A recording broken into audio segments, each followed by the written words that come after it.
Hello बच्चों, welcome again to Alok sir class. आज हम पढ़ेंगे सर्वनाम। सर्वनाम क्या होते हैं उससे पहले हमें पैराग्राफ पढ़ेंगे। राम एक अच्छा लड़का है। राम 10 वर्ष का है। राम प्रतिदिन विद्यालय जाता है। राम के पिताजी एक किसान हैं। अब थोड़ा सा ये अटपटा सा लग रहा है, हर जगह राम आ रहा है, तो हम इसको थोड़ा चेंज करते हैं।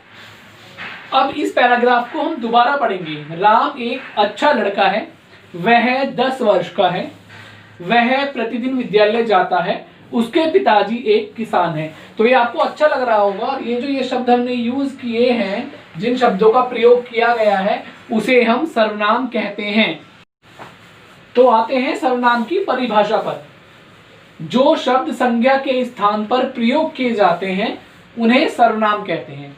जैसे राम शब्द एक संज्ञा था और राम की जगह हमने यूज किया था वह, उसके, तो वो शब्द जो थे वो हमारे सर्वनाम हुए। और उदाहरण है मैं, तुम, कौन, कोई, यह। आगे आते हैं, सर्वनाम के 6 भेद होते हैं। सर्वनाम 6 प्रकार के होते हैं। पुरुषवाचक सर्वनाम, निश्चयवाचक सर्वनाम, अनिश्चयवाचक सर्वनाम, प्रश्नवाचक सर्वनाम, संबंधवाचक सर्वनाम और लास्ट में आता है आपका निजवाचक सर्वनाम। तो सर्वनाम के 6 भेद हैं। चलिए आगे एक एक भेद के बारे में हम डिटेल में पढ़ते हैं। पहले भेद की बात करते हैं, पुरुषवाचक सर्वनाम। तो जिस सर्वनाम शब्द का प्रयोग बोलने वाला अपने लिए, दूसरे के लिए करता है, उस या किसी अन्य व्यक्ति के लिए कहता है, उसको हम पुरुषवाचक सर्वनाम कहते हैं। जैसे मैं बाजार जाऊंगा, तुम कहां जा रहे हो, वह एक किसान है। अपने लिए प्रयोग किया, दूसरे के लिए किया और किसी अन्य व्यक्ति के लिए किया। जिन सर्वनाम शब्दों से निश्चित बात का पता चले, किसी व्यक्ति का या किसी वस्तु के बारे में निश्चित हो, उसके बारे में पता चले, उसे हम निश्चयवाचक कहते हैं।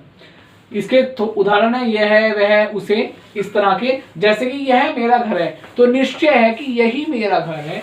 वह कमीज मुझे, तो कमीज एक डिसाइडेड है कि वही कमीज चाहिए, है ना, उसे यहाँ रख दो। किसी वस्तु के लिए प्रयोग किया गया उसे। तो ये तीनों शब्द जो है निश्चय बताते हैं, यानी एक निश्चय है, इसलिए इसको निश्चयवाचक सर्वनाम कहते हैं। सर्वनाम के इस भाग में अनिश्चयवाचक सर्वनाम हम पढ़ेंगे। तो निश्चय का जस्ट अपोजिट है। वहां हमारा निश्चित था, निश्चय था, यहाँ कोई निश्चय नहीं है। इनमें शब्द का उदाहरण है कोई, कुछ। जैसे कि बाहर कोई आया है, कोई पता नहीं कौन है, हम नहीं जानते हैं उसको, तो यहाँ कोई शब्द जो है हमारा अनिश्चयवाचक सर्वनाम है। चाय में कुछ गिर गया है, कुछ, तो यहाँ कोई और कुछ जो शब्द है वो अनिश्चयवाचक सर्वनाम के लिए है। सर्वनाम के इस भाग में हम पढ़ेंगे प्रश्नवाचक सर्वनाम। तो आप देख रहे हैं प्रश्नवाचक, यानी इसके नाम से समझ में आ रहा है जहां प्रश्न पूछा जाएगा। प्रश्नवाचक सर्वनाम जिनमें प्रश्नवाचक शब्द आएंगे हमारे क्या, कौन, कब, किससे, कहां, क्यों, ये सब जो शब्द आएंगे वो हमारे प्रश्नवाचक सर्वनाम में आते हैं। जैसे कि उदाहरण लेते हैं, क्या आप विद्यार्थी हैं, तो इसमें जो क्या शब्द है वो प्रश्नवाचक सर्वनाम है। तुम कब आए, कौन आया था, आपको किससे मिलना है, क्या, कब, कौन, किससे, ये सब हमारे क्या है, प्रश्नवाचक शब्द हैं। यानी जिन सर्वनाम शब्दों में प्रश्न पूछा जाएगा, जो शब्द प्रश्नवाचक शब्द पूछे जाएंगे इस वाक्यों में, उनमें वो प्रश्नवाचक सर्वनाम होगा। सर्वनाम के इस भाग में संबंधवाचक सर्वनाम, यानी कि जो एक दूसरे से कोरिलेट हो, जो एक दूसरे से संबंध बनाए।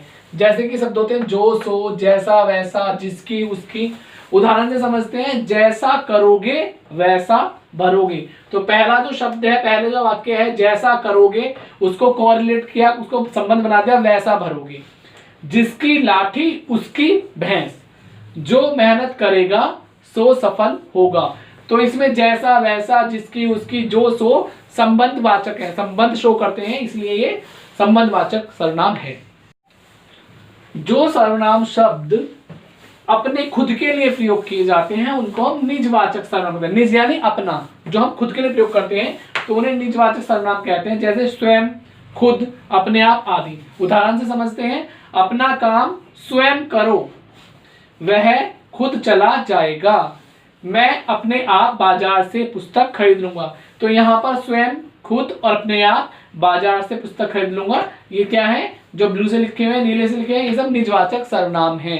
आशा करता हूं आप सभी को सर्वनाम और सर्वनाम के सभी भेद समझ में आ गए होंगे। Thank you.